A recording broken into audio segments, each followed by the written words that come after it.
don't do a clean one in a workshop. All right, let me get over here, and I'm going to leave that white. See what this red is? I'm going to start with it dark, but I'm going to leave that white line on the outside right there. This one doesn't really have a prominent line that you can see, and it really doesn't need it. As long as you will leave white on the outside, it'll work, because this is not the one you're looking at anyway. But when you join them with water and just let them bleed together, they look natural. I'm going to have to put some blue in there.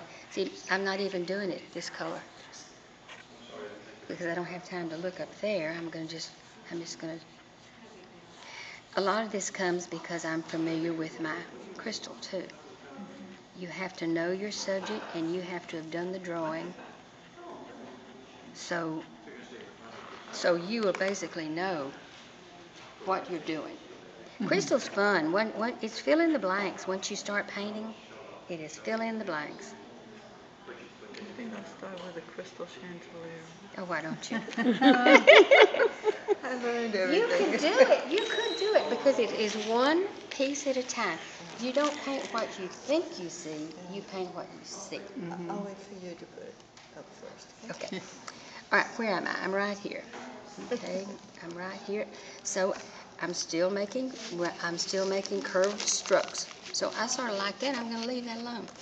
Did you say that in one of these facets, one side is lighter than the darker? It usually is, Okay. but I had a color here. This side would have been darker, and this side would have been lighter. And this is this looks the same. But that's what I heard. I think you said. Yeah, you have to judge from individual paintings. I needed to leave this white because I got into my white on the outside edge. So because this is so dark, I had to have a dark side in here that you could see. And you have a dark that you can see because you've got a light and a dark and a light and a dark. And it's just it's really sort of an intuitive thing when you do paint it. And I've painted a good bit of crystal lately. See, I needed a little bit. See these strokey things that I'm in there? They're just a hit and a miss, a hit and a miss. Okay, dab, dab, dab. This down here is going to be, this is going to be, I'm just going to do this fast because you guys need to paint. When this dries, I'll come back in and do a little bit of definition. But because this is wet and I don't want to mess it up, I'm going to come over here to this one. And this one,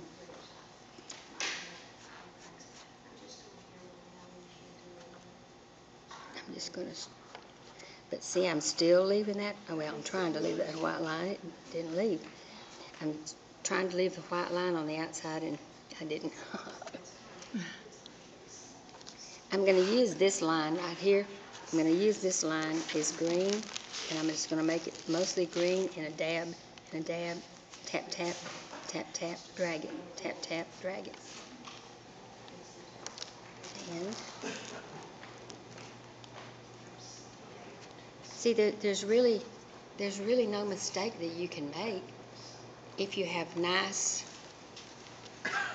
if you're going to paint crystal, you have to paint something that reflects through it, or all you would have is a bunch of blue. All you'd have is a bunch of blue.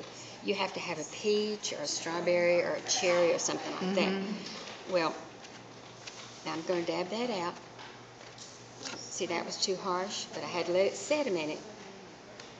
And I'm probably going to just leave that like that.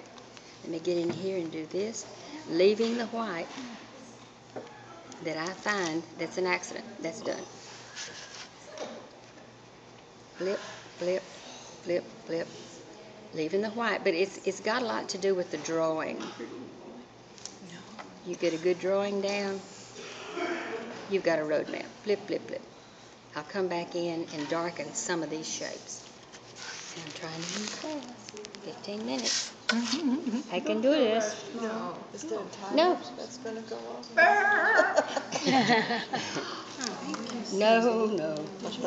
Her pallet's gonna self-destruct. But there's no reason to labor over this because these shapes are arbitrary.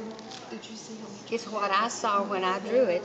You just have to start to play with getting some colors in, and when you back off and you don't have the colors. Oh, that's nice. That's dark. I think I'll put some purple up there. I think we should do it the way Tom was with a thing. Gladiola in it? Gladiola. Well, not that vase. No, that's not. But that would be a good base to put glads in. Yeah, I have. It would, because it would be angles and rounds and angles and rounds and lines. Yeah.